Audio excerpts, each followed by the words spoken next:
Take your crazy mother somewhere else. You're scaring my customers. The grocery store owner's voice cut through the cold Chicago morning like a blade. His face flushed red with rage as he pointed at two figures huddled on the sidewalk. Michael Chen, 47, owner of Chen's Market on Michigan Avenue for 20 years, pillar of the community, Chamber of Commerce member, untouchable. I don't care if you're hungry, I don't care if you're cold, get out of my sight.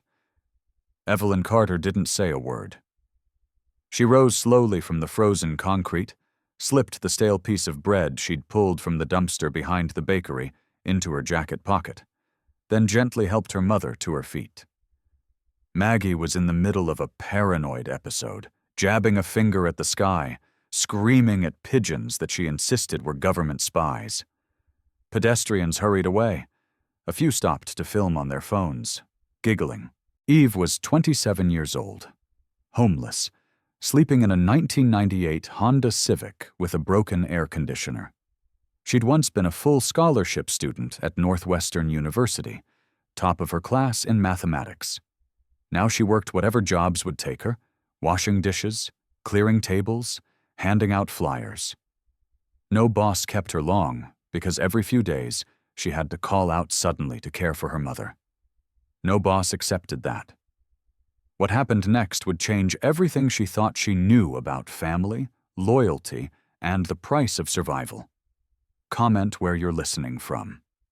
Subscribe to channel. Let me tell you who Evelyn Carter really was before the world tried to erase her. Born Evelyn Hayes in 1997 to Richard and Margaret Hayes. Middle-class family. Father worked as an accountant. Mother was an elementary school teacher. They lived in a small house in Evanston. Not rich, but comfortable enough. Eve showed signs of genius early. By age 7, she was solving algebra problems that confused high school students. By 12, she'd won every math competition in the state. Her parents divorced when she was 14. Standard story. Dad got tired of the responsibility, but here's what nobody knew. Richard Hayes didn't just leave. He abandoned them completely. No child support, no alimony, no forwarding address, just a note on the kitchen table that said, "I can't do this anymore." Margaret Hayes, Eve's mother, had always been anxious. High-strung, people called it. The stress of single motherhood on a teacher's salary, combined with the betrayal and abandonment, shattered something fundamental in her mind. Within 6 months, she'd developed full schizophrenia, hallucinations, paranoid delusions, days where she didn't recognize her own daughter.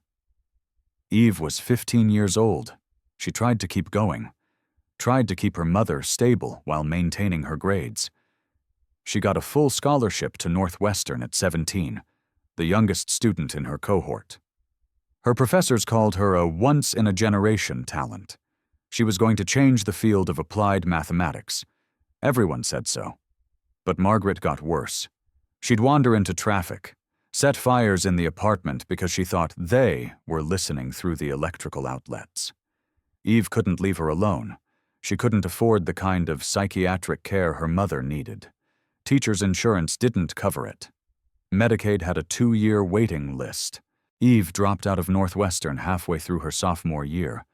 She told herself it was temporary, just until she got her mother stabilized, just until she figured things out. She never went back. The landlord evicted them 6 months later.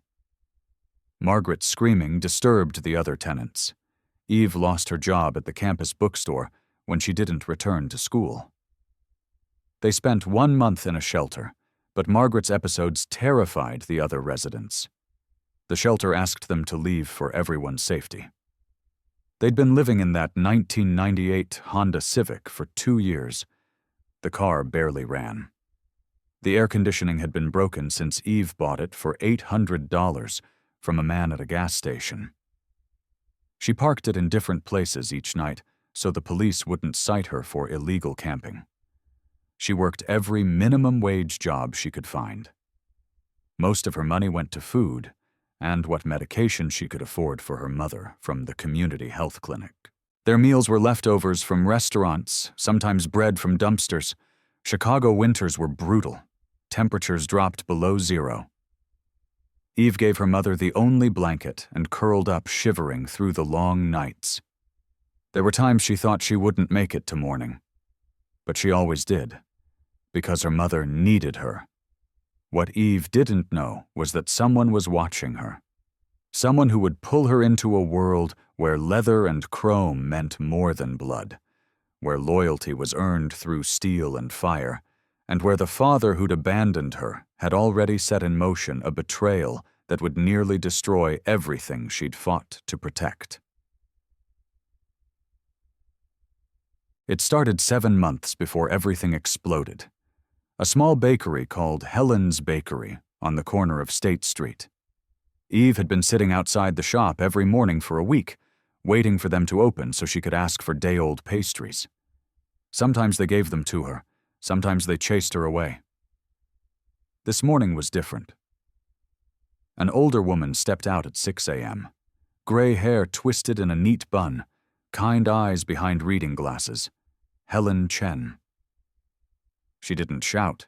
She didn't threaten. Instead, she went back inside and returned with a hot cup of coffee and a freshly baked croissant, steam still rising. "You've been sitting here every morning for a week. I think it's time we properly met." Eve looked up, suspicious. Kindness always had a price. Helen sat down beside her on the cold step, not caring that her white apron would get dirty. "I'm Helen. And you?" "Evelyn. Eve."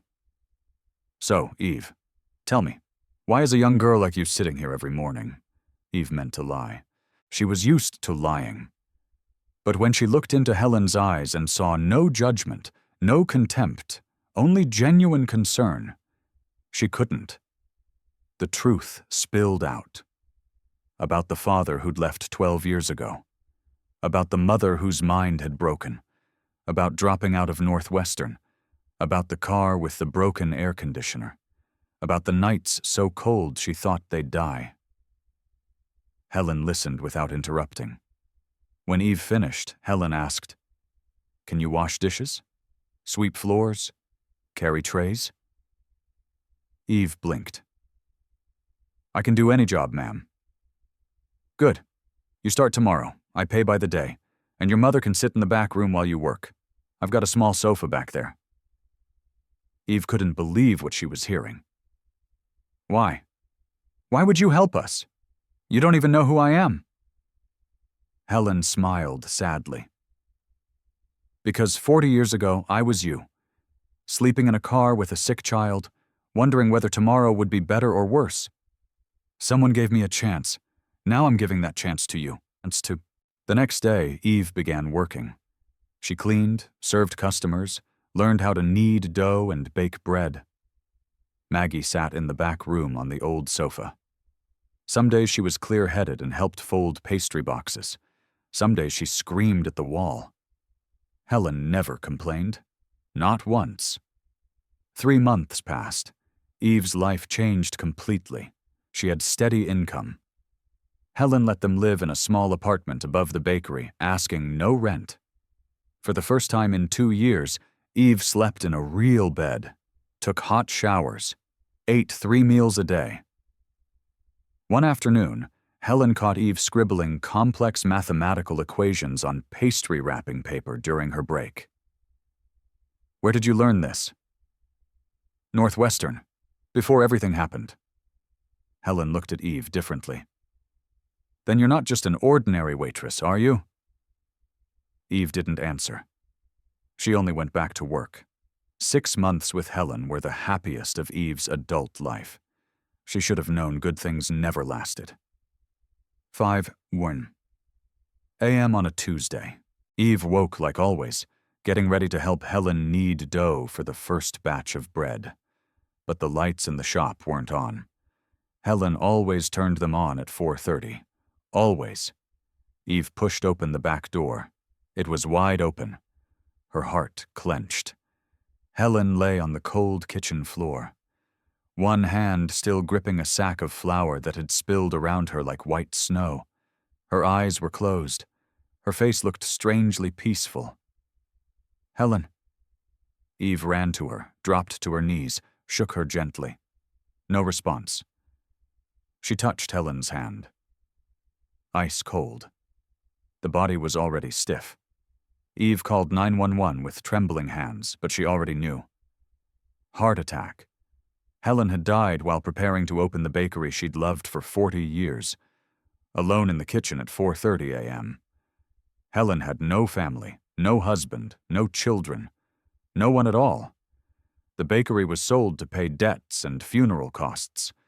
The new owner was a heavy-set man with calculating eyes who came on the third day and said, "I don't need freeloaders. Get out before the weekend." Within 1 week, Eve lost everything. The job, the apartment, the only person in the world who had cared. Helen's funeral took place on a rainy day. Eve was the only one who came besides the attorney handling the will. She stood by the simple coffin, rain soaking through her clothes, and whispered, "Thank you for seeing me. Thank you for giving me 6 months to be human again. I'm sorry I couldn't save you the way you saved me." That afternoon, Eve led her mother back to the Honda Civic. It was still parked in its old spot in the alley, as if it had been waiting for them to come home. 2 months after Helen's death, Eve found a new job. She became a server at the Iron Horse Roadhouse, a biker bar on the south side of Chicago. The first time she stepped inside, Eve felt like she'd entered another world. The place was dark, lit by neon beer signs and dim overhead lights. The smell of motor oil, leather, and whiskey hung thick in the air. Chrome motorcycles lined up outside like soldiers. Men in leather vests covered with patches lounged at tables, tattoos covering their arms. Women in tight jeans and tank tops laughed loudly, their voices cutting through the rumble of classic rock from the jukebox. Eve wore a black uniform and moved among people who probably made in a single night more than she did in a month. She didn't know who owned this place. She didn't know what deals happened in the back rooms. She only knew the pay was decent and the tips were generous. For her, that was enough. Eve worked the night shift, 9 p.m. to 3 a.m., so she could care for her mother during the day. Maggie stayed at a shelter every night. Eve hated leaving her there, hated the damp smell, hated the rows of cots pressed close together, hated how people looked at her mother like she was a burden. But she didn't have another choice. At the bar, Eve kept her distance from everyone. No small talk, no friendships. She'd learned that lesson already. Every time she let someone close, they left. One night, the atmosphere in the bar suddenly changed. The other servers began whispering, straightening their uniforms, standing taller. "Reaper's coming tonight. Everyone brace yourselves." Eve turned to a coworker. "Who's Reaper?" The girl stared at Eve like she'd just asked if the earth was round. "The president of the Iron Disciples MC. Owner of this bar. Owner of everything for 10 blocks. Don't look him in the eyes. Don't speak unless spoken to. Best thing is don't exist." Eve didn't really understand, but she nodded. She had enough trouble in her life already. Late that night, while clearing a table near the pool room, Eve accidentally overheard a conversation drifting from the room behind the bar. A man's voice, low and hard. "Scorpions are making a move on the east side, testing our territory." Then another voice answered, so cold it raised goosebumps on Eve's arms. "Let them test. When the time comes, I'll finish them." Eve shivered. She hurried away, heart pounding. She realized she was working somewhere far more dangerous than she'd imagined. But there was one thing she didn't know. At 11 p.m., Eve passed a shadowed corner behind the bar and saw something unusual. A girl sat alone, head bowed over a table, books and papers spread around her, her shoulders shaking. She was crying. Eve hesitated. This wasn't her business. But then she remembered herself at 15, crying alone after her father left. She walked over. "Hey, are you okay?" The girl looked up, face blotched red, eyes swollen from tears. "Do I look okay?" Her voice was both angry and desperate. Eve looked at the table. A math test lay in the middle of the scattered books.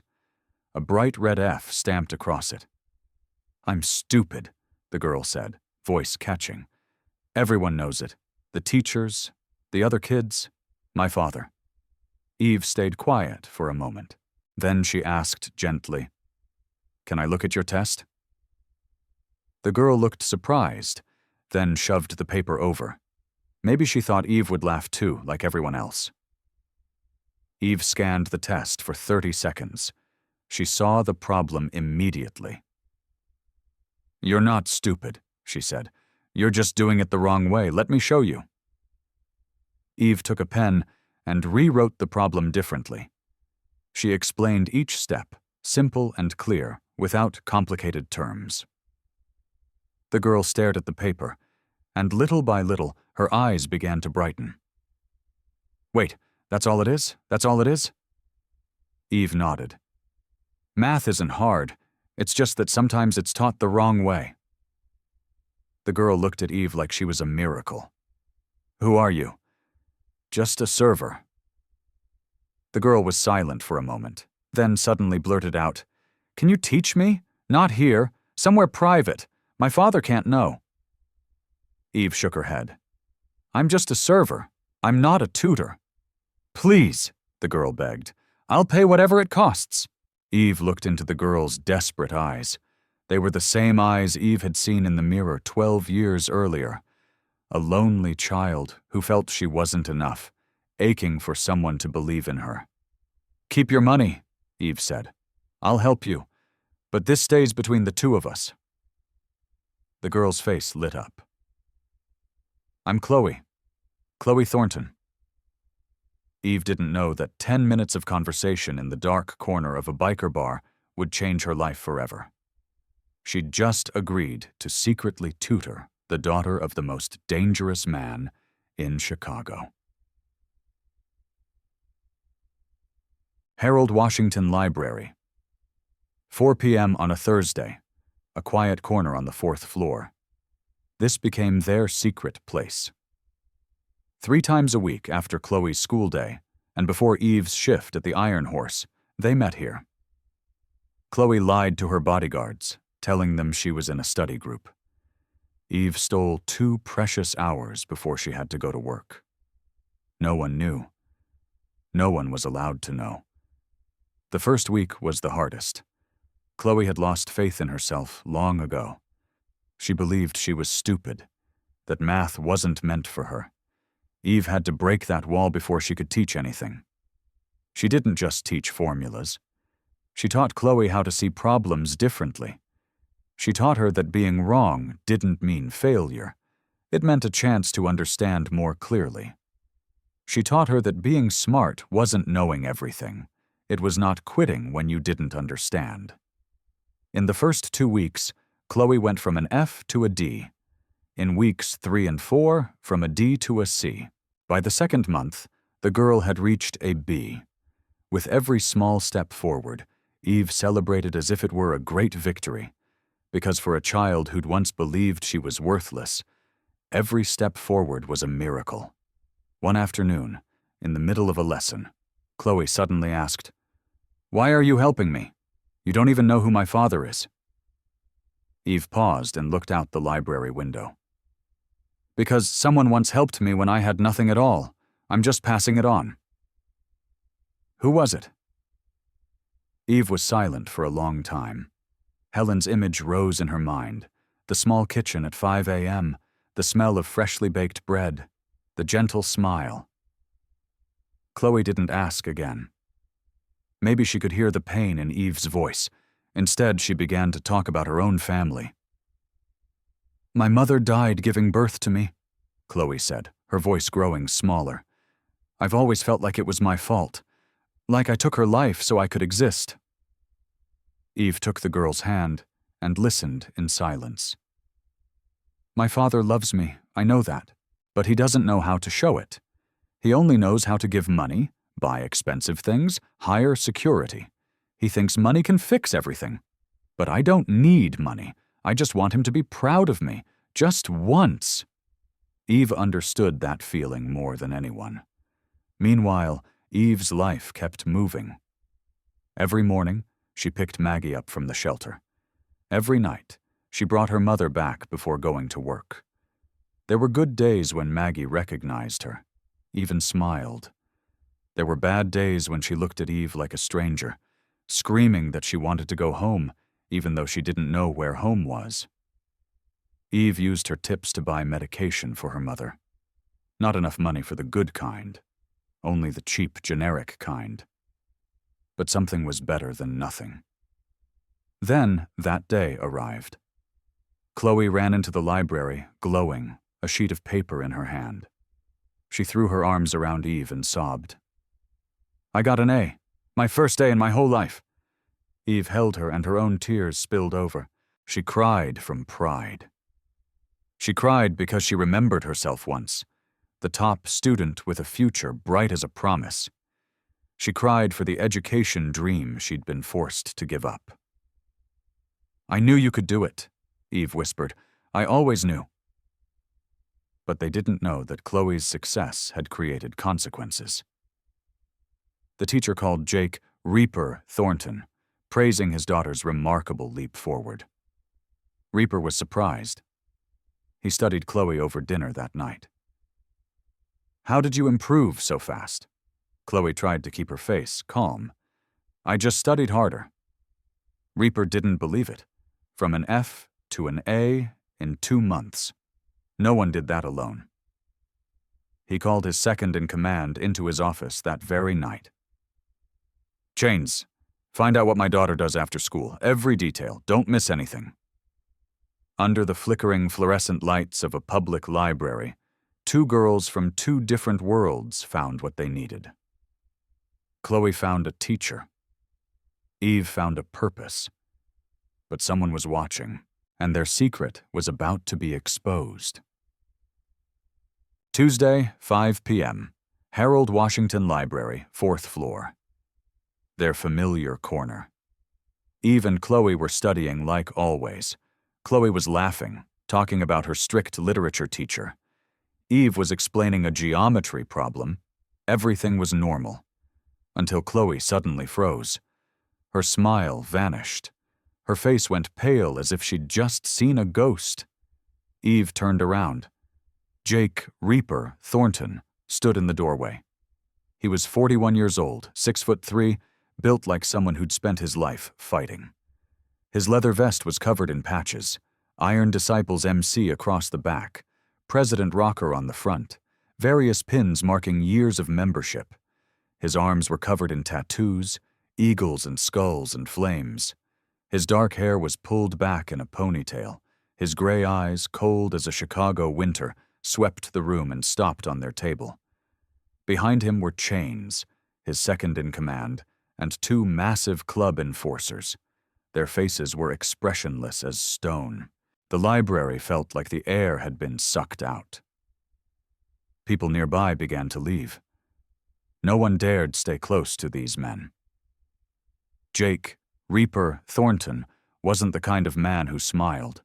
At 41, he'd buried a wife, built an empire, and learned that trust was a luxury he couldn't afford. The line of his jaw was sharp enough to cut glass. His presence alone made people step aside without being told. But when he took in the scene in front of him, his daughter laughing, her head bent over a math book, sitting across from a woman in worn clothes with tired eyes, something in him shifted. Only for an instant. Then it disappeared. "Dad." Chloe sprang to her feet, her voice trembling. "I can explain." Reaper lifted a hand. Chloe went silent immediately. He walked forward, each step echoing through the quiet. His motorcycle boots heavy on the library floor. Eve stood up. She didn't lower her head. She didn't step back. She'd lived through too many terrible things to be afraid of anything anymore. "Who are you?" Reaper asked, his voice low and hard. "Evelyn Carter. I work at your bar, and I've been tutoring your daughter." "You've been meeting my daughter in secret for 2 months." "Yes." Reaper stared at her. Those gray eyes didn't blink. "Give me one reason not to make you disappear." Eve didn't flinch. "I don't have one. Do whatever you want." Silence stretched out, tense enough to cut. Then Reaper signaled to the enforcers. "Take her." Eve's heart tightened. She thought she was going to die. But she didn't run. She didn't beg. She didn't cry. She'd already lost too much. If she lost her life today, at least she'd leave with her back straight. "Dad, no!" Chloe screamed, lunging to stand in front of Eve. "You can't do this. She only helped me. She's the only person who believed I wasn't stupid. Please, Dad." Reaper looked at his daughter. Then he looked at Eve. This girl wasn't shaking. She wasn't pleading.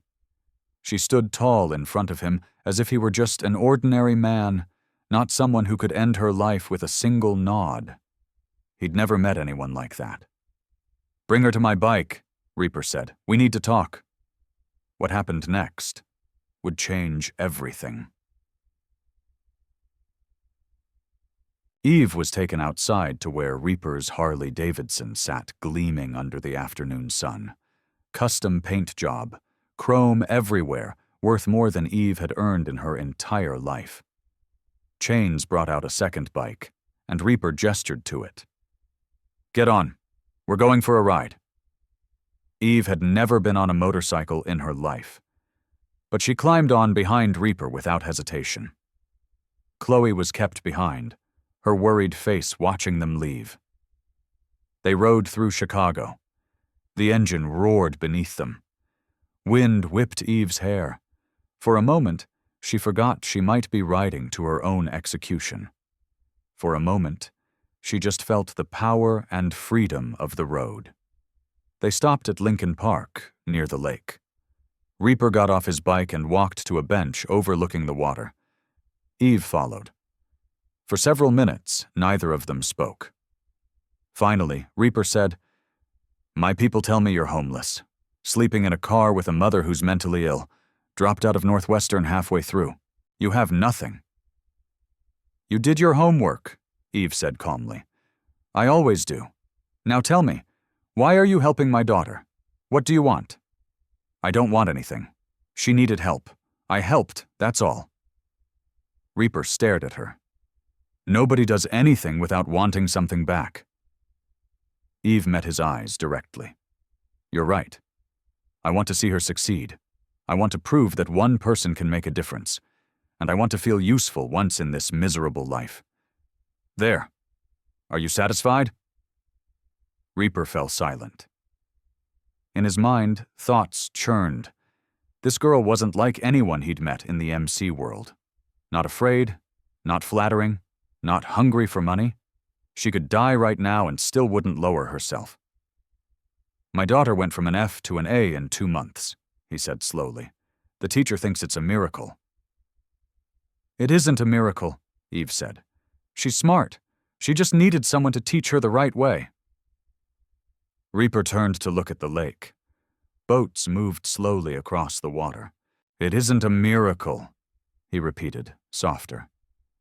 Then, without warning, he said something Eve didn't expect. "She hasn't smiled like that since her mother died." Eve went quiet. She didn't know what to say.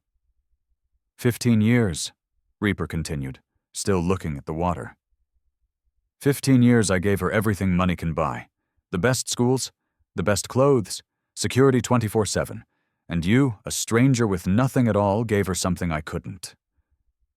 He turned back to Eve. His gray eyes were still cold, but something else was there now. Not a threat anymore. Something Eve couldn't read. Anger, curiosity, or something else entirely. "Don't go anywhere," he said. "We're not finished talking." Still by the lake, Reaper made a phone call to Chains. When he turned back to Eve, his gray eyes weighed her as if measuring every detail. "Your mother. What's wrong with her?" Eve stayed guarded. "Why do you care?" "Answer the question." "Schizophrenia?" Eve said after a moment. "It started after my father left 12 years ago." "And you've taken care of her alone ever since?" "Since I was 15. Yes." Silence stretched between them. Reaper didn't speak. He only looked at Eve, his face unreadable. The most dangerous man on Chicago's South Side, studying a homeless waitress like she was a puzzle he couldn't solve. "I have a proposition," Reaper said abruptly. "I'm listening." "You'll tutor Chloe officially. You'll be paid generously. You'll move into the guest house on my property, so you'll be available whenever she needs you." Eve blinked. She thought she'd misheard. "What?" "You heard me." Eve stared at him, searching for any sign of a joke or trap, but Reaper's face was completely serious. "And my mother?" Eve asked. "What about her? I'm not going anywhere without her." "If you want me, you take her too. No negotiation." The silence turned sharp. Eve held her breath. She knew she was gambling. A man like Reaper wasn't used to conditions. He could get angry. He could pull the offer back. He could do something worse. "If that's a problem, then thank you for the offer. But no." "She comes too," Reaper cut in. Eve went still. "Just like that?" "I don't do anything halfway, Miss Carter," Reaper said, his voice still even. But there was something different in it. "Your mother will receive full medical care. The best psychiatrists in Chicago. Comprehensive treatment. It won't cost you a cent." Eve couldn't breathe. "Why?" she asked, her voice shaking. "Why are you doing all of this?" Reaper was quiet for a long time. He looked out at the lake, sunlight glinting off the water in sharp flashes. "My wife died giving birth to Chloe," he said, his voice sinking lower. "I blamed myself for years. I buried myself in the club, in building the territory, in becoming untouchable, and somewhere along the way, I forgot how to be a father." Eve listened, not daring to interrupt. "My daughter is drowning right in front of me, and I didn't see it," Reaper went on. "You did. A stranger with nothing saw what I, with all my power and money, couldn't see." He turned back to Eve. His gray eyes were still cold, but something else lived there now. An admission. Maybe respect. "So yes, I'll help your mother. Not because I'm generous, because I owe you. And I always pay my debts." Eve looked back at the city skyline. She thought about the Honda Civic with the broken air conditioner waiting in a dark alley. Thought about the damp-smelling shelter where Maggie was sitting alone. Thought about nights of winter cold that left her trembling. Thought about Helen, the woman who had given her a chance when no one else would. "Helen," Eve whispered to herself. "Maybe this is my second chance." "All right," Eve said, her voice steadier than she expected. "Deal." "Deal," Reaper replied. He held out his hand. Eve stared at it for a second, then took it. When their hands touched, Eve realized something. His hand was warm. Not cold like the exterior, not cold like those gray eyes. Reaper seemed to notice something too. His gaze flickered, only for an instant. Then he pulled his hand back quickly and turned to his motorcycle. "Chains," he called into his phone. "Take Miss Carter back to get her things. Tomorrow morning, pick her up and her mother. Bring them to the compound." That night, Eve sat in the broken car for the last time. Maggie was asleep beside her, breathing evenly. Eve looked up at the night sky through the cracked windshield. Tomorrow everything would change.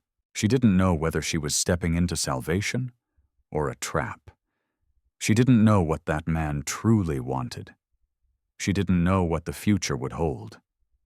But for the first time in years, she had something she'd thought she'd forgotten long ago. A reason to hope. The custom van came to a stop in front of the gates of the Iron Disciples compound. Eve guided her mother out, then stood frozen as she took in what lay before her. No, calling it a house wasn't right. It was a fortress.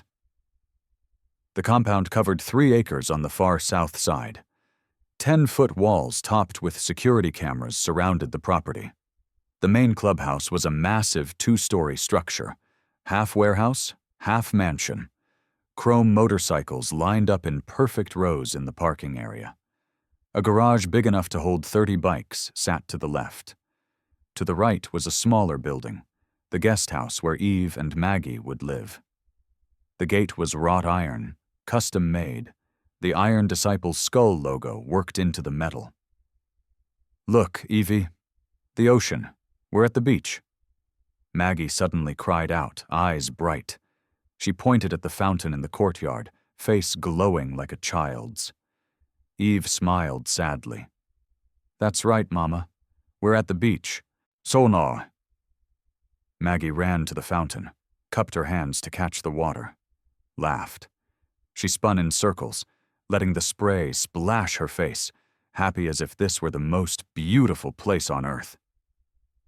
Eve! A voice called from the clubhouse door. Chloe ran out, hair flying, face radiant. She threw her arms around Eve, not caring that club members were watching. You really came. You're really staying. I thought my dad would throw you out. I thought I'd never see you again. Eve patted her back gently. I'm not that easy to get rid of. Chloe smiled, tears shining at the corners of her eyes. Behind them, a middle-aged woman stepped out.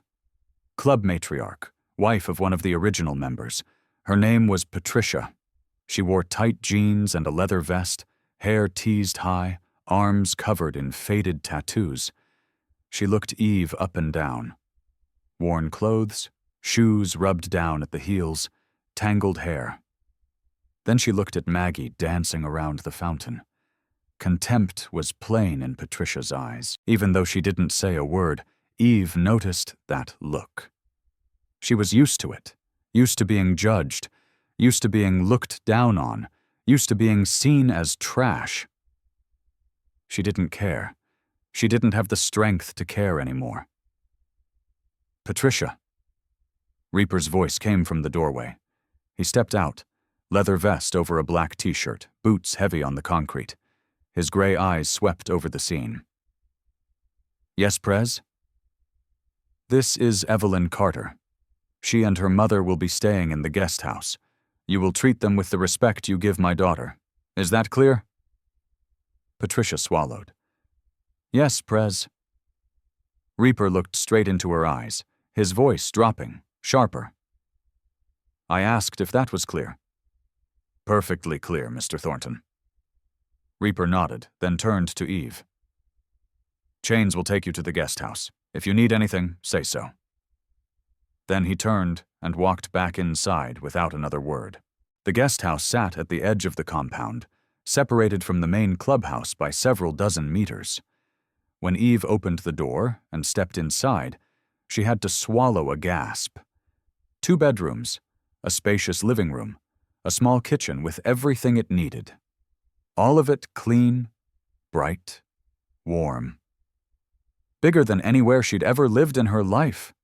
A real bed with soft blankets, heat that worked, hot water running from the tap. Eve helped her mother onto the sofa. Maggie fell asleep immediately, her face peaceful in a way it hadn't been for a long time.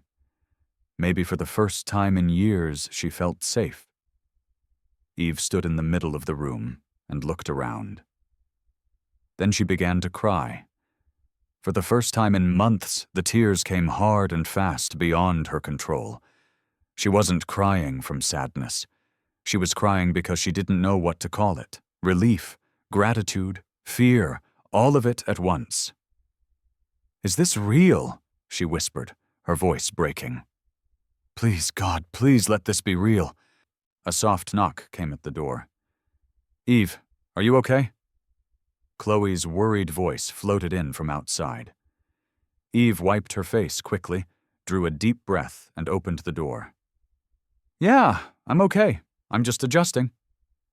Chloe looked at Eve's reddened eyes, but didn't mention the tears. She only took Eve's hand and squeezed it gently. "I know this is a lot, but you're safe now. I promise." Eve looked at the 15-year-old girl comforting her, and without meaning to, she smiled. "When did you grow up so fast?" "Because I have a good teacher," Chloe said with a grin, then hugged Eve again before running back to the main clubhouse. That night, Eve lay on a real bed for the first time in months. Not hungry, not cold, not afraid of being woken by strangers or police. She should have felt safe. But lying in the dark, staring up at the ceiling of a room that wasn't hers, she couldn't shake one thought. What does he really want from me? The truth was coming, and it would be more devastating than anything she could imagine. 1 month passed. Eve slowly grew used to her new life. A life she'd never dared to dream of. Every morning at 8 a.m., a nurse came to check on Maggie and make sure she took her medication on time. From 10 a.m. until noon, Eve tutored Chloe in the private study inside the clubhouse. In the afternoon, she had time for herself, reading in the clubhouse library or walking through the compound grounds. In the evening, she ate dinner with Chloe and Reaper. He was often absent because of club business, but on the nights he was there, the atmosphere turned strange. Tense, as if something invisible were stretched tight between them. Reaper began to appear more often during the lessons. He sat in the corner of the room, silently watching Eve teach his daughter. At first, Eve felt observed, but not in a threatening way, more as if he was trying to understand something. Sometimes he asked questions. "Why do you explain it that way?" Eve answered. "Because she's a visual learner. She needs to see the pattern, not just hear the formula." Reaper would nod and store it away. No further comment. But Eve noticed afterward, when he spoke to Chloe, he began explaining things with more concrete examples. He was learning how to be a father from her. Small moments began to add up. One morning in the library, Eve and Reaper reached for the same book on a high shelf. Their hands brushed. They both pulled back at once, as if they'd touched fire. At one dinner, Eve looked up and caught Reaper watching her. His gaze had softened. Not as cold as the first day anymore. Something else lived there. He turned away quickly and went back to eating as if nothing had happened. Once, Maggie suddenly became agitated, running through the compound yard, shouting about things that weren't there. Eve ran after her, trying to calm her down, and Reaper was the first person to appear at Eve's side. He didn't say anything. He simply helped Eve guide Maggie back to the guest house. His face showed no irritation, no disgust, only understanding. Then that night came. 2 a.m. Eve couldn't sleep. She tossed on the bed, thoughts turning too loud, and finally decided to go out and walk in the compound yard. The night air was cool. Moonlight flooded the grounds. And she saw him. Reaper sat alone on a stone bench beside the fountain, a bottle of whiskey set next to him, his eyes fixed on nothing. He looked strangely lonely. The most powerful man on Chicago's South Side, sitting here alone at 2 a.m., drinking and staring into the void. Eve meant to turn back. She didn't want to intrude. But Reaper spoke. "Can't sleep either?" Eve stopped. Then she walked over and sat down on the bench, keeping a safe distance from him. Neither of them spoke for several minutes, only the sound of water from the fountain and the rustle of wind in the trees. "My wife loved this place," Reaper said suddenly, his voice low and far away. "She used to sit here every night before bed. She said the stars in Chicago weren't as bright as back home in Montana, but they were still beautiful." Eve listened in silence. "You must miss her." Reaper took a swallow of whiskey. "Every day.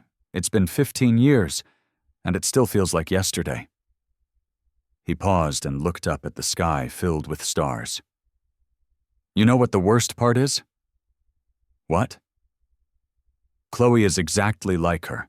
The same eyes, the same smile, and every time I look at my daughter, I see the woman I lost." Eve understood then. Now she understood why he always kept his distance from Chloe. The pain was too much. Every glance at his daughter reminded him of what he'd lost. The silence stretched. Reaper didn't deny it. "Maybe," he whispered. Eve stared out into the distance. "My father left when I was 15, she said, her voice calm, as if she were telling someone else's story. "No warning, no explanation. He only left a note that said, 'I can't do this anymore.'" Reaper turned to look at her. "And your mother?" "She was never the same again. Something broke inside her. The doctors called it schizophrenia. I call it a shattered heart that forgot how to heal." "You were just a child. You shouldn't have had to carry that alone." Eve smiled sadly. "Life doesn't care about should or shouldn't. It just happens." They sat in silence for a few minutes. No one spoke, just two people under the stars, sharing the loneliness they'd carried for so many years. "Thank you," Reaper said suddenly. Eve turned toward him. "For what?" "For not telling me it wasn't my fault. Everyone else says that, but it doesn't help." Eve looked at him. For the first time, she met those gray eyes without fear. "Because it was your fault. And it wasn't. Both things can be true at the same time." Reaper looked at her, and Eve saw something else in his eyes. Not the familiar coldness, not the calculating gaze of a club president, but vulnerability. For the first time, he let her see the real person inside. That night, something shifted between them. They were no longer just an employer and a hired hand, no longer strangers forced into the same circumstance. They were two broken people who had finally found someone who understood. And that was more dangerous than anything either of them could recognize. But there was one thing neither of them knew. The father who'd abandoned Eve 12 years ago had just made contact with the club's most dangerous enemy, and the betrayal he was about to commit would nearly destroy everything Eve had fought to protect.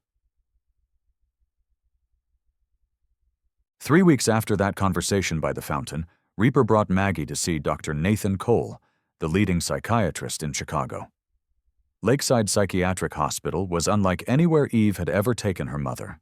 There were no dark, mildew-reeking hallways, no screams echoing from patient rooms, no indifferent looks from staff who'd grown too used to suffering. Instead, the rooms were bright. Sunlight poured through large windows, clean, quiet. The staff smiled and spoke patients' names with respect. Dr. Cole was a middle-aged man with warm eyes and a patient voice. He didn't treat Maggie like a crazy patient. He treated her like a human being who needed healing. In the first week, the second week, Maggie was put on new medication. Her body responded well. The delusions began to fade.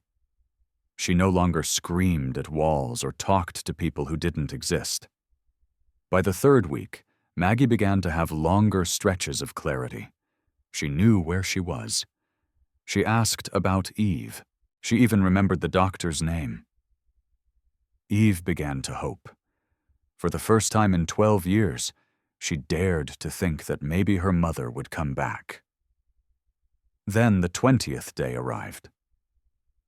Dr. Cole called Eve into his office. His expression was grave. Eve's heart clenched the moment she saw that look. "Miss Carter, I need to be honest with you," Dr. Cole said, his voice gentle but heavy with what he couldn't hide. "Your mother's condition is very severe. Many years without proper treatment have caused significant damage." Eve swallowed. "What does that mean?" "It means a full recovery is unlikely. She may never return to who she was before." Eve didn't say anything. She stood up and walked out of the office. Her feet carried her to the restroom. She locked the door, and she cried. Silently. Desperately. She leaned her back against the cold wall, both hands clamped over her mouth so no one would hear the sobs. 12 years. 12 years of fighting. 12 years of sacrificing everything. And now the doctor was telling her her mother would never come back. Was all of it meaningless? When Eve stepped out, eyes red and swollen, she saw Reaper standing in the hallway. He didn't say anything about her puffy eyes. He only said quietly, "I heard. I'm sorry." Eve didn't answer. She just stood there, exhausted, hollow, empty. "Don't give up," Reaper said, his voice unexpectedly soft. "Go see her." Eve looked at him. She didn't understand why he was here, why he cared. But she nodded and walked toward Maggie's room. Her mother was sitting on the bed, staring out the window, silent. Afternoon sunlight fell over her gray hair, forming a faint halo. Eve sat down beside the bed and took her mother's hand. That hand was thin and wrinkled but still warm. "Mama, it's me. Evie." Maggie didn't react. She kept looking out the window as if Eve didn't exist. Eve felt her heart break one more time. Maybe the doctor was right. Maybe her mother would never come back. She started to stand, ready to accept what couldn't be changed. Then Maggie squeezed her hand. Eve froze. Maggie turned to look at her, and her eyes were clear, bright, present, for the first time in years. "Sweetheart," Maggie whispered, her voice trembling. "Is that you? Is it my Evie?" Eve collapsed. She sobbed and clung to her mother as if letting go would make her disappear. All the years of holding it in burst out at once. "Yes, Mama, it's me! I'm here! I'm here!" Maggie lifted a hand and stroked her daughter's hair, her eyes full of tears. "You're so beautiful. You look so tired. Are you eating enough?" Eve cried and laughed at the same time. "Yes, Mama, I'm eating enough now." Outside the hospital room window, Reaper stood in silence, watching. He saw Eve, the strong woman who had never cried in front of him, falling apart in her mother's arms. He saw Maggie, the sick woman the world had abandoned, stroking her daughter's hair as if she were still the child she'd once been. A strange feeling rose in his chest, something warm, something he didn't know how to name. Chains stepped up beside him. "Prez, is everything all right?" Reaper didn't look away, his eyes still fixed on the scene inside the room. "Everything's all right. More than all right." Later, Dr. Cole told Eve that moments like this were very rare, windows of clarity that arrived without warning. He couldn't promise they would last. But right now, in this precious moment, Maggie had returned. And Eve held on to it as if it were the only thing keeping her alive. Because it was. What Eve didn't know was that outside the hospital, in a parking lot 3 blocks away, a man sat in a car watching the building through binoculars. Richard Hayes, Eve's father. The man who'd abandoned her 12 years ago. And he was making a phone call. "Yeah, I confirmed it. She's here every Tuesday and Thursday, same time. The mother's alone in room 314 for about an hour while the daughter meets with staff." A voice crackled through the phone. "Good work, Hayes. The Scorpions MC will make this worth your while. Stay close. When we move, we'll move fast." Richard Hayes hung up the phone and stared at the hospital building. For just a moment, his face showed something that might have been regret. Then it hardened again. He needed the money. That was all that mattered. The truth they buried for 12 years. 2 weeks after Maggie's miracle, life in the compound became strangely normal. Normal in a way Eve had never known. Her mother still had good days and bad days, but the good days came more often. Chloe grew more confident, more radiant. And Reaper, the cold man all of Chicago feared, began coming home earlier to eat dinner with his family. Then the good news arrived. Final exams ended. Chloe earned an A in every subject, for the first time in her life.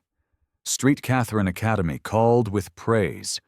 Chloe had made astonishing progress and had the potential to become the top student in her class. Reaper decided to host a small dinner to celebrate. Only 4 people: him, Chloe, Eve, and Maggie. That day was a good day for Eve's mother. She was clear, recognized everyone, even dressed nicely on her own to come to dinner. They sat around the long table in the clubhouse dining room, but there was none of the distant formality of club meetings. They sat close, like a real family. Midway through the meal, Chloe stood up, a glass of orange juice in her hand, her expression solemn. "I want to thank someone," she said, looking at Eve. "Eve, you didn't have to help me. You had every reason to focus on yourself and your mother, but you chose to spend your time teaching a spoiled rich kid who couldn't add fractions." Eve smiled. "You're not spoiled, and you've always known how to add fractions.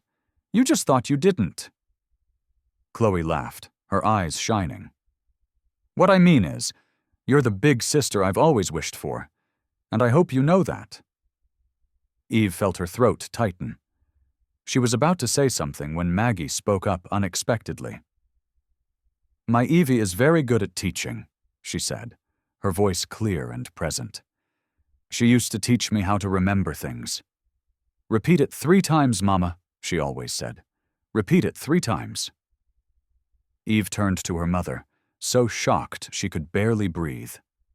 "You remember that?" 12 years, back when Eve had been a first-year college student, teaching her mother how to remember to take her medicine. And her mother remembered. Reaper looked at Eve across the table. A rare warmth flickered in his gray eyes. He raised his whiskey glass. "To family, however we find it."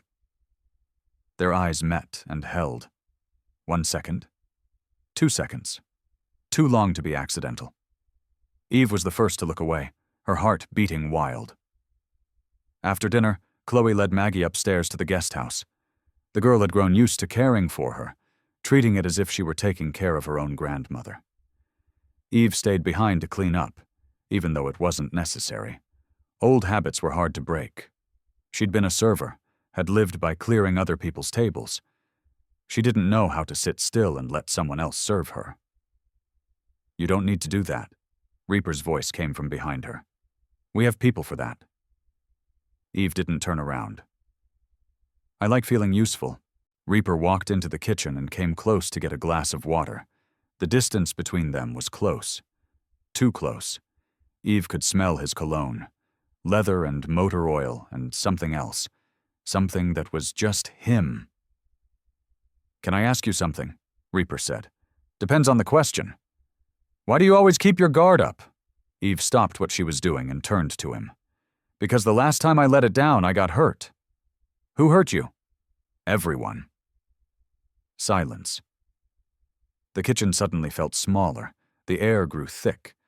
Eve could hear her own heartbeat. "I won't hurt you," Reaper said, his voice low and deep. "You don't know that." "No, I don't. But I want the chance to prove it." He lifted his hand and brushed Eve's face. His finger stopped on her cheek, warm and gentle. Eve forgot how to breathe. Her heart slammed as if it might break her ribs. They leaned toward each other.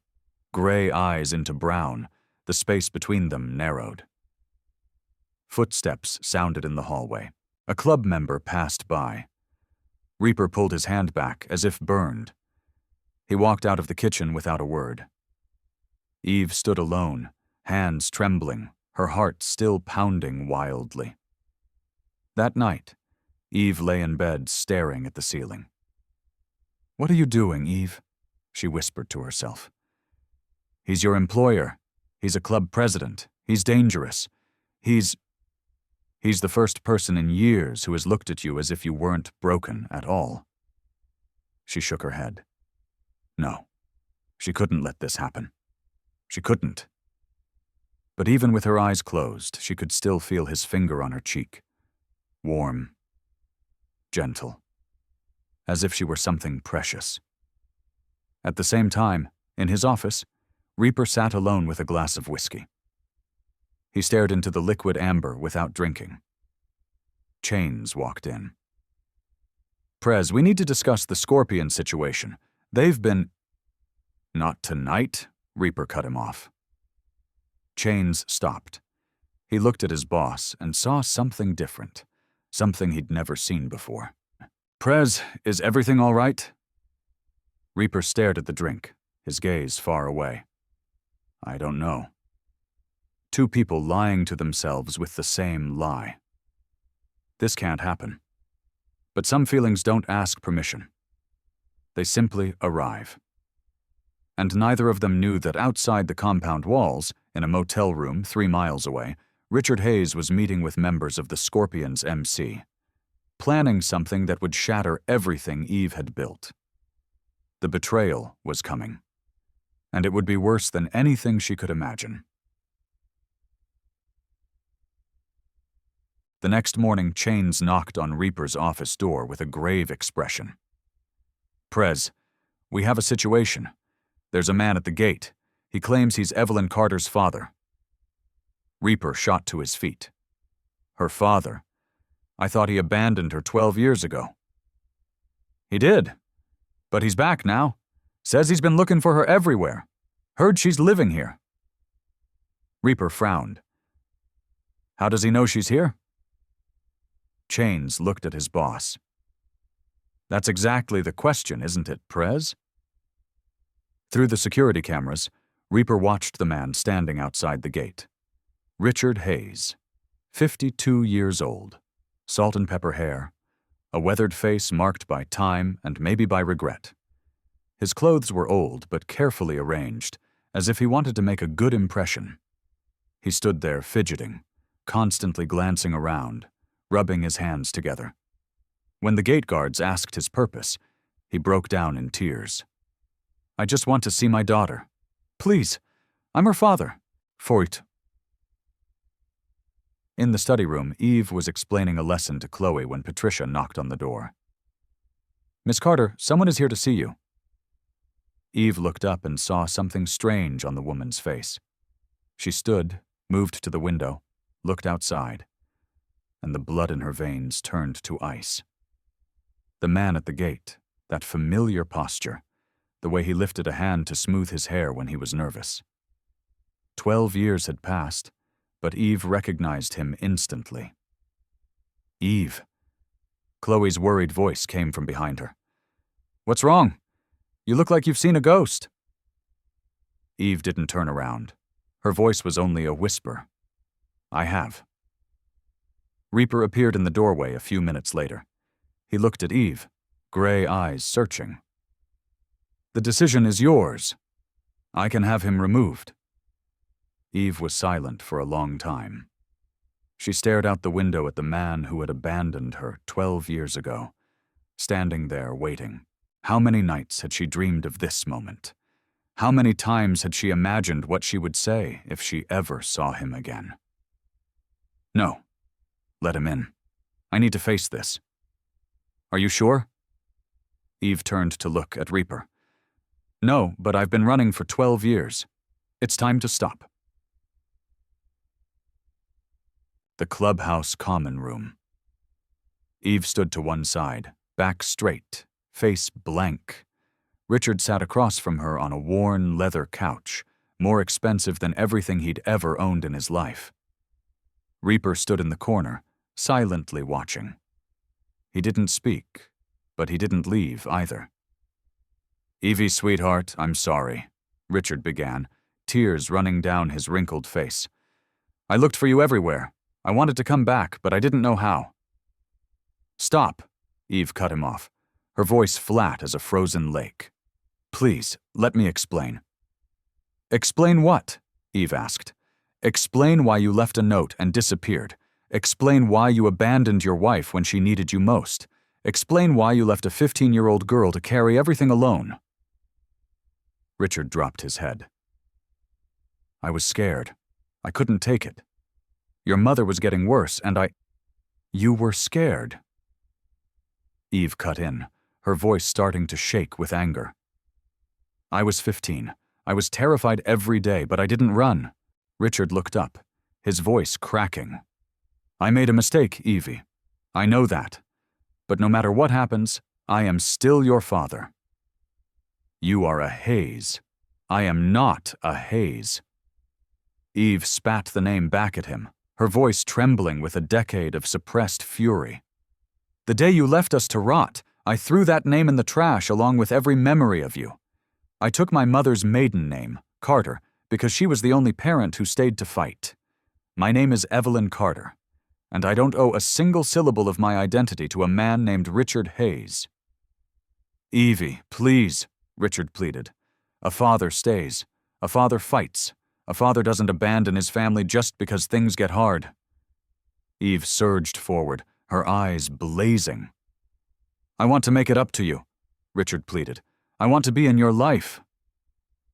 Eve laughed, a bitter sound with no joy in it. Where were you when my mother screamed at the wall every night? Where were you when I had to drop out of school to pay for her medicine? Where were you when we slept in a car through 3 winters? Where were you? Richard went silent. No answer. No excuse could erase 12 years of absence. You don't get to come back when other people have done all the hard part, Eve said, her voice cold as ice. Get out. Evie, please.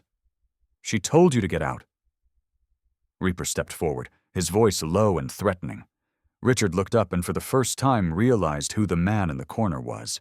The patches on his vest, the skull logo, the word President. Fear flickered across his face. This isn't over, Richard said as the enforcers led him out. I'm still your father, whether you like it or not. The door shut. Eve sank into a chair, her hands trembling. All the strength she'd shown seemed to drain out at once. Chloe ran in and wrapped her arms around her. I'm sorry, Eve. Reaper stood still, not knowing what to say. He wasn't good at comforting, not good at showing emotion. But he was here, and that mattered more than any words. Eve looked up at him. Thank you for letting me handle it myself. Reaper nodded. Always. Outside the compound gates, Richard Hayes walked along the sidewalk, shoulders slumped, face hollow. What had he hoped for? That his daughter would forgive him? That everything would go back to how it was? A sleek black car pulled up beside him. The window slid down slowly. Mr. Hayes, a voice spoke from inside. I think we should talk. Richard looked into the car. 2 men with leather vests, Scorpion's MC patches on their backs. I hear you were rejected pretty brutally, the driver said, his voice coated in fake sympathy. Maybe we can help you get what you want. And you can help us with something we need. Richard hesitated for a second. Then he climbed into the car. The black vehicle rolled away slowly, carrying with it a darkness Eve didn't yet know was coming. Eve thought the worst was over. She thought she'd closed the door on the past. She was wrong. The biggest betrayal of her life was about to begin. That night, the biggest storm of the season slammed into Chicago. Rain poured in sheets. Wind howled against the windows. Thunder and lightning tore across the pitch-black sky. Eve lay on her bed, tossing, unable to sleep. In her head, Richard Hayes's words kept echoing. I'm still your father whether you want it or not. 12 years. 12 years he had vanished. And now he thought an apology could erase everything. At 2 a.m., Eve gave up on trying to sleep. She went down to the clubhouse common room, thinking there wouldn't be anyone there at this hour. She was wrong. Reaper was sitting on the couch alone in the darkness, staring through the window where rain was falling like a waterfall. He hadn't turned on any lights, only the occasional flash of lightning lit his face. Can't sleep either? Reaper asked, without turning around, as if he'd known she was there before she spoke. Too much in my head, Eve said. Want to talk? Eve hesitated for a second, then walked over and sat on the couch, keeping a safe distance from him. I can't stop thinking about what he said, she began, her voice tired. I'm still your father. As if DNA is all that matters. As if 12 years of absence can be erased by a single apology. Reaper looked at her. Blood doesn't make a family, actions do. Eve turned toward him. Do you feel that way about Chloe too? Reaper was silent for a long time. Lightning flared, throwing his face into stark light for a heartbeat. I wasn't a good father to her. Not really. I was a provider, a protector, but not what she needed. You're trying now, Eve said softly. That matters. Does it? Sometimes I feel like it's too late. It's never too late. Not if you truly want to change. Silence settled again. Only the storm's roar outside. Can I tell you something I've never told anyone? Reaper asked suddenly. Eve looked at him. Okay. When my wife died, I made myself a promise.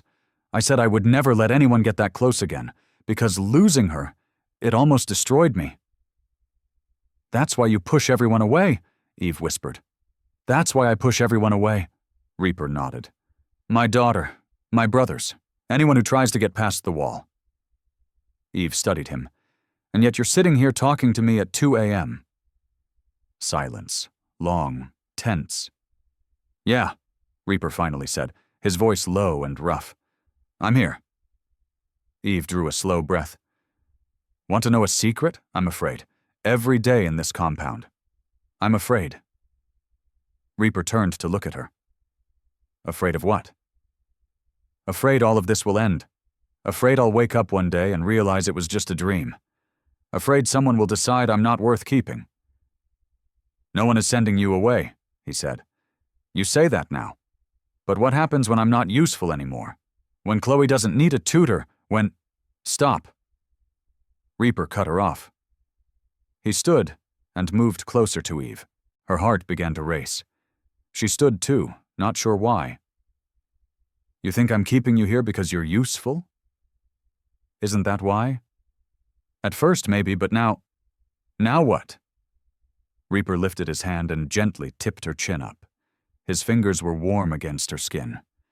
His gray eyes held hers, and there was no coldness left in them at all. Only sincerity. And something else. Something dangerous. Now, I don't know who I'd be without you. He kissed her. Softly at first, as if he were afraid she might vanish. Then deeper when she didn't pull away. Eve kissed him back. Despite every reason screaming in her head that this was a mistake, that he was her employer, that he was a club president, that he was dangerous, that she was nobody. She didn't care. At least not right now. The storm raged outside. Thunder split the sky. But in this room, there were only two people. Two hearts beating in the same rhythm. When they finally pulled apart, Eve whispered, her breath still unsteady. This is a bad idea. I know. You're my employer. I know. You're a club president. I'm nobody. I have nothing to give you. Reaper looked at her, gray eyes serious and honest. You're the first person in 15 years who's made me feel something. That isn't nothing. That's everything. Eve didn't know what to say. She only stood there in his arms, listening to her own heartbeat, listening to the rain outside, listening to the distant thunder. And for the first time in her life, she felt like she belonged somewhere. Outside, the storm still roared, but inside these walls, something else was happening. Two broken people finding shelter in each other. They both knew it couldn't last. The real world would catch up to them. His enemies, her past, 1,000 reasons why this was impossible. But for one night, they chose to forget them all. What they didn't know was that outside the compound, in that black car 3 miles away, Richard Hayes had just finished making a deal with the devil, and the consequences would shatter everything. 1 week after the kiss in the storm, everything seemed normal. Eve taught Chloe every day, ate dinner with the family every night, sometimes caught Reaper's gaze on her across the table. They didn't talk about that night. They didn't need to. Some things were bigger than words. That morning began like any other. Maggie went to therapy as usual, the nurse taking her to Lakeside Hospital at 8 a.m. Eve stayed home to teach Chloe literature. Reaper left early for a club run, promising he'd be back for lunch. Everything was peaceful. Peaceful enough that Eve should have been suspicious. At 11 a.m., Eve's phone vibrated. An unknown number. She almost didn't answer. But something pushed her to pick up. "Miss Carter." A strange man's voice came through, low and cold. "We have your mother." Eve went rigid. The blood in her body seemed to stop. "What?" "If you want to see her alive again, tell your boyfriend to give us what we want. He has 24 hours. "Who are you? Where is my mother?" Eve shouted into the phone, her voice trembling. "Ask Reaper about the Scorpions MC and tell him this time it's personal." Click. Eve stood there with the phone still pressed to her ear. Her body turned to stone. Chloe looked up from her books. "Eve, what's wrong? You're white as a sheet." Eve didn't answer. She bolted from the room, looking for Reaper. He wasn't home yet. She called him, hands shaking so badly she nearly dropped the phone. "Reaper, someone took my mother. They said something about the Scorpions." Silence for a beat on the other end. Then Reaper's voice came, cold as ice. "Where are you?" "At the compound." "Don't go anywhere. I'm coming back, now." 15 minutes later, Reaper walked through the door with chains and 6 enforcers behind him. He wasn't panicked. He wasn't shouting. His face was cold, controlled, calculating. This was the Jake Reaper Thornton all of Chicago's South Side feared. "Tell me exactly what they said." Eve told him everything, word for word. Her hands shook uncontrollably. When she said the name Scorpions, Reaper's jaw locked. "Scorpions?" he snarled through clenched teeth. "Those bastards." "Who are they? What do they want?" "They're our rival club," Reaper said, his voice hard as steel. "They want our territory, our bar, our blood, and now they're using you to get to me." Chains stepped forward. "Prez, we traced the call, and we found something else. Richard Hayes has been in contact with Scorpions members all week."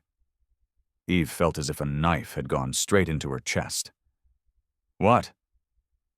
"He fed them information about Miss Carter's schedule, about Mrs. Margaret's appointments, about security gaps," Chains said evenly. "My own father sold me out," Eve whispered, her voice breaking apart. She sank into a chair. She didn't cry. She didn't scream. She just sat there. Empty. As if someone had pulled her soul out of her body. Richard Hayes had abandoned her once. Now he'd betrayed her again. Sold her mother to the enemy. For what? Money? Desperation? Or because he had never truly loved them at all? "Chains, mobilize everyone. I want the Scorpions' location within an hour," Reaper ordered, his voice without a tremor. "Prez, this could be a trap." "I don't care if it's a trap. Nobody touches what's mine." Eve looked up at him. "I want to come." "No, it's too dangerous." "That's my mother." Eve stood, looking straight into Reaper's eyes. "I'm going." Reaper looked back at her. He saw the determination in those brown eyes. The same steel he'd seen the first time he met her in the library. This girl didn't know what fear was. "Fine. But you stay in the van, no matter what happens." 1 hour later, the convoy of motorcycles and vans stopped in front of an abandoned warehouse on the far south side. The area was deserted, full of rusted shipping containers and wild weeds. Eve sat in the armored van, her heart beating like a war drum. Over the radio, she heard Reaper issuing orders, then footsteps, a door kicked in, gunfire, shouts, 10 minutes, 10 minutes that felt like 10 years. Eve sat there, fingernails digging into her palms, praying to anyone who might be listening. Please, please let my mother be safe. Then the radio crackled. Target secured. Mrs. Carter is safe. Eve didn't wait a second longer. She shoved open the van door and ran toward the warehouse. Reaper was stepping out, holding Maggie by the hand. She was tied up, clothes wrinkled, face streaked with tears and terror. But she was alive, unhurt. "Mama!" Eve sobbed and threw her arms around her. "I'm here! I'm here now!" Maggie trembled in her daughter's arms. "The bad people, Evie. They kept asking about you. I didn't say anything. I didn't say anything." "I know, Mama," Eve cried, shaking. "You did so good. You did so good." The enforcers dragged someone else out of the warehouse. Richard Hayes. He looked pathetic, face swollen, clothes torn. Clearly the Scorpions had kept him to ensure his cooperation. When he saw Eve, he started crying.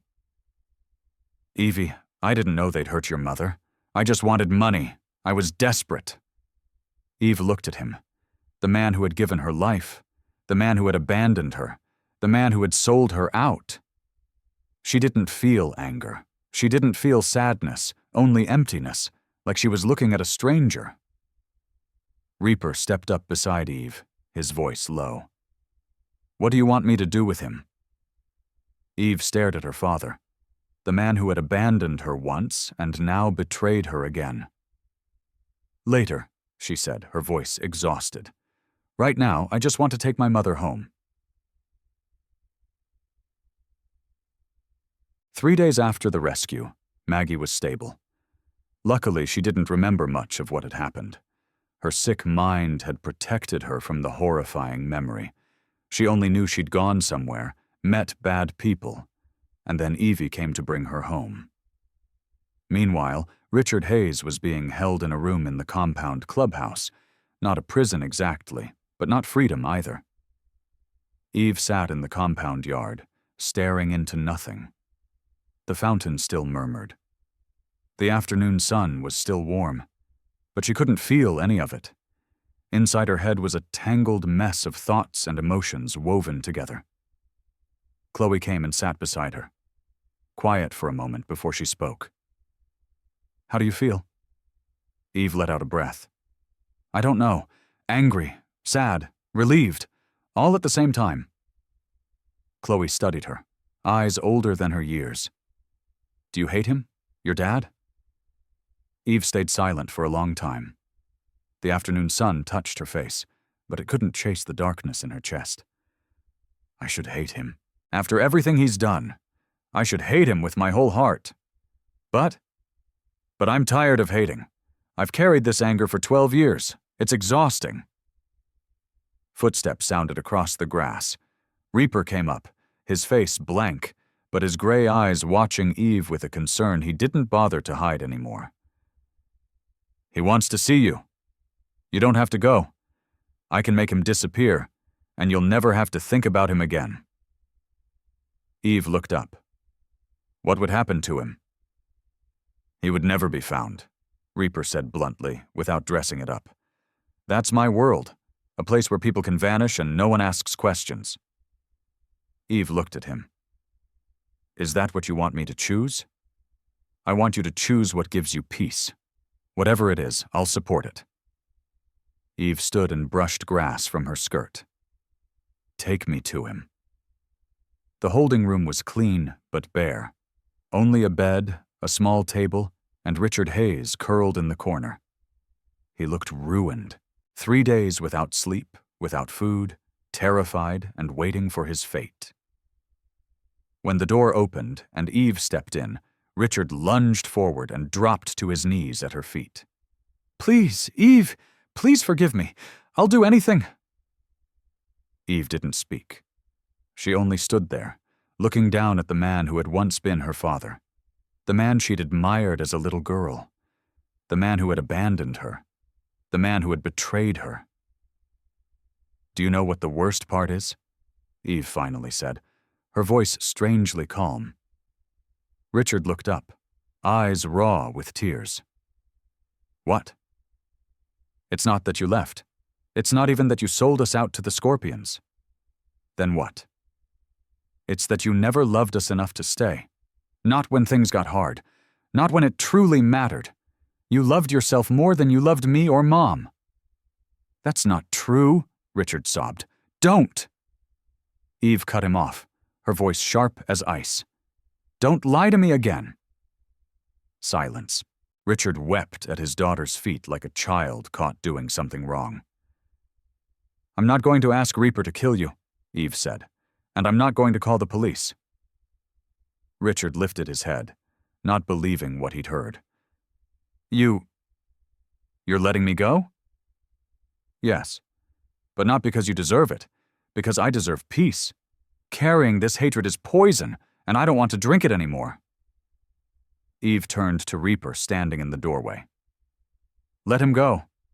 But if he comes near me or my mother again—" "He won't survive," Reaper said, his voice cold as ice. "Then we understand each other." The enforcers escorted Richard to the gate. Before he walked away, he looked back at Eve one last time, eyes full of tears and regret. "I'm sorry. I'm truly sorry." Eve didn't answer. She turned and walked away without looking back. After Richard was gone, Reaper came to her side. "That was brave. I don't know if I could do that." Eve shook her head. "It wasn't brave. It was survival. If I keep hating him forever, he wins. He gets to live in my head without paying for it. I don't want to give him that power anymore." Reaper looked at her, gray eyes shimmering with something Eve couldn't read. "You're extraordinary, you know that?" "I'm just tired," Eve said. He stepped forward and pulled her into his arms. He didn't speak. He simply stood there, giving her something steady to hold on to. And Eve leaned into him, letting herself be weak for once in her life. That night, Eve slept more deeply than she had in years. No nightmares, no ghosts of the past. She had let go. 6 months passed. Life had changed completely in a way Eve had never dared to dream of. She was back in college, majoring in psychology at Northwestern, the place she'd been forced to leave 12 years earlier. Reaper had arranged everything, but Eve insisted she had to receive an official scholarship based on her own merit. And she did. Her grades were at the top of the class, as if the 12-year interruption had never happened. Chloe was preparing to graduate high school, ranked in the top 5 of her class at Street Catherine Academy. She'd applied to top universities and been accepted by many. From an F student no one believed in, Chloe had become the pride of the entire school. Maggie was more stable than ever. She still lived in the guest house with a nurse, painted every day, had more good days than bad now. She no longer screamed at walls or talked to people who weren't there. The new medication and proper care had brought a miracle Eve had once believed impossible. And Reaper. He had changed. He came home earlier, ate dinner with the family every day. He'd even learned how to smile. That rare smile on his cold face appeared more often now, especially when he looked at Eve or Chloe. He was still the president of the Iron Disciples MC, still the most feared man on Chicago's South Side. But inside this compound, he was only a man trying to be a better father and learning how to love again. One ordinary afternoon, Eve was reading in the clubhouse library when Reaper walked in. "Come with me." Eve looked up. "Where?" "Trust me." She looked at him and saw something mysterious glittering in those gray eyes. She set her book down and followed him. They rode through familiar Chicago streets on his motorcycle. Eve didn't ask anything else. She simply sat behind him, arms wrapped around his waist, watching the city through her helmet visor. When they stopped, she was surprised to recognize the place. Harold Washington Library. Why are we here? Reaper opened the door for her. This is where everything began, where you changed my daughter's life, and mine. They went inside, rode up to the 4th floor, walked to the quiet corner where Eve had once taught Chloe. Everything looked the same. Tall shelves, flickering fluorescent lights, the old wooden table. 10 months earlier, in this exact place, Eve had met a girl crying over an F in math, and Eve's life had turned in a completely different direction. Reaper turned to look at her. Then, suddenly, he dropped to one knee. "Reaper, what are you doing?" Eve's words caught when she saw him pull out a small box. "Evelyn Carter," Reaper began, his voice low and sincere. "10 months ago, I discovered a homeless server secretly tutoring my daughter in this library. I was angry. I wanted to make you disappear. But then I looked closer, and I saw someone who gave everything without asking for anything in return. Someone who carried the whole world on her shoulders and never complained. Someone who taught me that strength isn't power. It's getting back up every time life knocks you down. I'm not a good man. I've done things I can't take back. My hands aren't clean. My past isn't pretty. I have enemies who want to see me suffer. But you make me want to be better. You make me want to deserve you." He opened the box. Inside was a simple silver ring, not a huge diamond or glittering gemstone, just a silver band with a delicate design. "I didn't buy something expensive because I understand you. You don't want expensive. You want real, so here it is. Real. I love you, and I want to spend the rest of my life cherishing the woman who saw the man I could become." "Will you marry me?" Eve cried. Tears slid down her cheeks, but she was smiling too. She cried and laughed at the same time, as if she didn't know how else to react. "You're an idiot, proposing in a library where anyone can see." Reaper lifted an eyebrow, a flicker of worry crossing his face. "Is that a yes or—" "Yes," Eve cut in. 1,000 times yes." Reaper stood and pulled her into his arms, kissed her between the shelves and the dim lights. A few people nearby clapped. An elderly woman reading close by leaned toward her husband and whispered, "Young love, so beautiful." When they got home, Chloe was waiting at the door, her face bright with anticipation. "Well, how did it go?" Reaper looked at his daughter, the corner of his mouth curving into a rare smile. "She said yes." Chloe screamed and threw her arms around Eve. "I knew it! I knew it!" Maggie stepped out from the guest house. Today was a good day. She was clear, recognized everyone, even wearing the pretty dress Eve had bought for her. "What's all the noise?" Eve went to her mother and took her hand. "Mama, I'm getting married." Maggie looked at Reaper, then at Eve. Her eyes were clear and steady. "Is he a good man?" Eve smiled. "He's trying to become a good man, and that's enough." Maggie nodded, a gentle smile blooming on her lips. "Then I'm happy. My daughter deserves to be happy." That night, the 4 of them sat down to dinner together. Reaper, Eve, Chloe, and Maggie. They laughed, they talked. They were a family. Not by blood, by choice. And sometimes that kind of family is the strongest of all. The wedding day arrived. A small wedding in the compound yard. Not showy, not lavish, only the people closest to them. Chloe was the maid of honor, crying before the ceremony even began.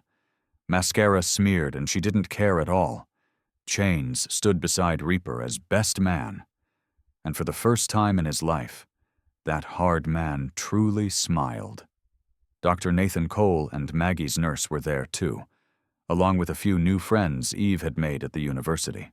There were no hundreds of guests, no press, no cameras, only the people who truly mattered. The most special moment was when Maggie walked Eve down the aisle. Today was her best day, completely lucid, completely present, as if the illness had retreated so she could witness the most important day of her daughter's life. "You look so beautiful, Evie," Maggie whispered, tears shining in her eyes. "Your father should have been here to see this." Eve squeezed her mother's hand. "I don't need him here, Mama. I have you. That's all I need." Maggie stopped, eyes reddening. I'm sorry for not being able to be with you through those years. My mind, it kept taking me far away." "Mama, stop." Eve turned to her, gentle but firm. "You were always there, even when you didn't know. You were the reason I kept fighting. I love you, my daughter." "I love you too, Mama." Reaper waited at the end of the aisle in a black suit. And for the first time in his life, he looked nervous. The man all of Chicago's South Side feared was trembling like a young man on his first date. When Eve reached him in a simple white dress, hair down, barely any makeup, he whispered, "You are breathtaking." Eve smiled. "You look pretty sharp when you clean up." They stood facing each other, hand in hand, and spoke their vows. "I, Jake Thornton, promise to protect you, not only from the outside world, but from myself. I promise to be better, to try harder, to never take you for granted. I promise to become the man you see when you look at me, even when I can't see myself that way. I, Evelyn Carter, promise to stand beside you through storms and through silence, through good days and days that feel unbearable. I promise to remind you who you are when you forget. I promise to be your home, the way you have become my home." "I do. I do." The kiss. Small fireworks lifted into the afternoon sky. Chloe cried the loudest of everyone. Maggie clapped, beaming. "My daughter is married, my daughter is happy." At the celebration after the ceremony, Chloe stood to speak. "1 year ago I failed every class and believed I was stupid. Then a server in torn shoes taught me I was wrong. She didn't just teach me math. She taught me to believe in myself." The girl turned to Eve, tears streaming. "Eve, you're not just my tutor anymore. You are my sister." Then she looked at Reaper. "And Dad, thank you for finally letting someone in. Mom would be so proud." Reaper stood, and for the first time in front of everyone, he hugged his daughter. That night, after the guests had gone home, Eve stood alone on the balcony overlooking the compound, looking out at the Chicago sky. Reaper came up behind her and wrapped his arms around her from behind. "What are you thinking about?" "I'm thinking about how different my life is compared to 1 year ago. I used to sleep in a car, eat leftovers. Wonder if tomorrow was worth waking up for. And now I have a family, a home, a future. It doesn't feel real." "It is real," Reaper whispered against her ear. "It's your reality now, and I'll spend every day making sure you never have to doubt it." Eve lifted her eyes to the stars, the same stars she used to pray to through the cracked glass of a broken car long ago. "My name is Evelyn Carter Thornton," she whispered into the night. "Daughter of a woman the world called crazy, a college dropout, homeless, broken, but also a survivor, a fighter, a teacher, a wife." She closed her eyes and let the tears fall freely. "God, I used to beg you just to let me live through one more day. I didn't dare ask for more, but you gave me everything." A mother who remembers my name. A little sister who chose me. A man who saw me when no one else did. Thank you. I don't deserve it, but thank you. I will make every moment of this second chance count." And so the girl who once slept in a broken car under the bitter Chicago sky now stood beneath stars, surrounded by love. She had walked through fire. She had lost everything and rebuilt from ash. She had learned that family is not about blood, but about who stays when things get hard. Epilogue. So let me ask you something. Have you ever felt invisible? Like you were screaming for help and no one could hear you? Have you ever been abandoned by the people who were supposed to love you most? Have you ever looked at someone's perfect life and wondered why you got the broken version? Evelyn Carter's story isn't a fairy tale. It's real, and real is always more powerful than fiction. Because somewhere right now, there's a girl sleeping in a car, a mother losing her mind, a child wondering if anyone will ever see them. And maybe you're that person. Maybe you've been that person. Maybe you know that person. This story isn't just about Evelyn. It's about every person society has written off as worthless, every person carrying burdens no one should have to carry alone, every person one kind gesture away from hope. Helen didn't have to give Evelyn a chance, but she did. And it changed everything. Reaper didn't have to help. But he did. And it changed everything. You don't have to be rich to change someone's life. You don't have to be powerful.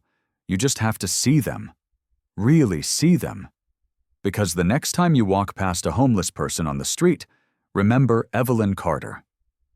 Northwestern scholarship student. Mathematical genius. The girl everyone ignored. The next time you judge someone for their struggles, remember Maggie Carter, elementary school teacher, loving mother, the woman whose mind broke because her heart did first. The next time you think one person can't make a difference, remember that every story in this video started with one person choosing kindness when cruelty was easier. Drop your story in the comments. Have you ever been judged unfairly? Has anyone ever given you a second chance that changed your life?